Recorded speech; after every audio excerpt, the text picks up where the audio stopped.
get off the ground around January 2012.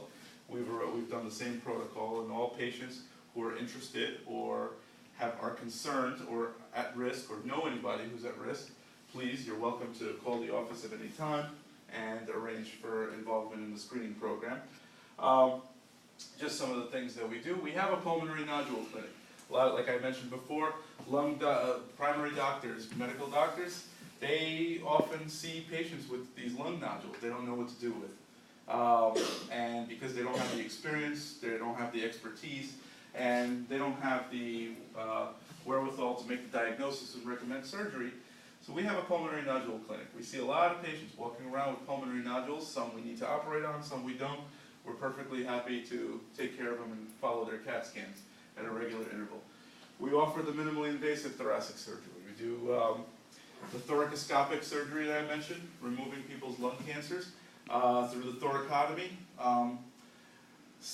About 2/3 of the country still uses thoracotomy, the big old incision that hurts and causes people significant disability for years. About 2/3 of thoracic surgeons in the country still do this. Of our cases, only about 15% we require a thoracotomy. So, 85% of our cases we're able to do. The last thoracotomy I did, I can't remember when I did it, probably about 2 months ago. We are very much interested in preserving as much lung as possible. We do sublobar resections for those patients whose lungs can't tolerate a lot of removal. We do endobronchial ultrasound, so we don't often, for staging, we do this very commonly for biopsies, to make the diagnoses, to look at these lymph nodes to avoid that scar on the neck. We do ablative therapy, something I picked up during training that I've brought to Maimonides since, and we do this fairly commonly. Usually these are for the sickest of the sick, and we get the sickest of the sick. And we have saw two people today who are qualified for this category. Like I mentioned before, the lung cancer screening program, which is getting off the ground in 2012, stereotactic radiosurgery, which is the last thing I talked about in terms of our ability to deliver higher doses of radiation without the toxic effects. That's in 2012 as well. Next slide, please. And if anybody's interested, please call the office if you have any questions or want more information. We'll be happy to answer them for you. And if you have any questions now, please ask. I heard once that people who are treated for cancer with massive doses of vitamin C intravenously. Are you aware of that? I am aware that people have tried to do that. And vitamin C, the effect on cancer, the vitamin C is a toxic substance. It's great when we need about 100% of what's recommended daily.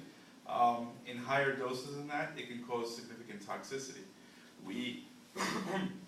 That's why it kills cancer cells. It also causes significant side effects. And it doesn't kill cancer cells very well.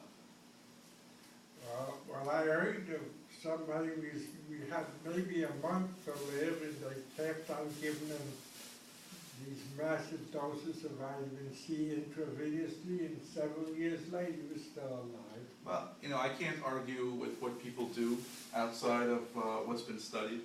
We know that we've looked at it. It's been looked at, and if we have some great examples, then that's great news for that patient. Unfortunately, if I took 100 people with lung cancer that was end stage and gave them all vitamin C, the vast majority of them, as has been proven, will not survive for any extensive period of time, and no better than somebody given placebo, basically nothing.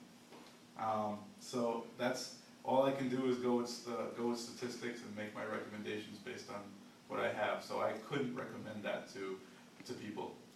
If there's a chance of treatment, get your treatment. Is there more than one type of CAT scan? Generally, there's one type of CAT scan. Mm-hmm. What I mentioned was the conventional CAT scan, where you just sit on that table and it takes there's a spinning camera that takes pictures, and does that little cross-sectional view of your body. Mhm. Now, the other thing I mentioned, which may have been a little confusing, was that PET CT scan. A PET CT scan is a type of CAT scan where they inject the radioactive sugar, Mhm. and it's still a CAT scan, but you get that radioactive sugar lighting up on the actual CAT scan images that's superimposed on the images.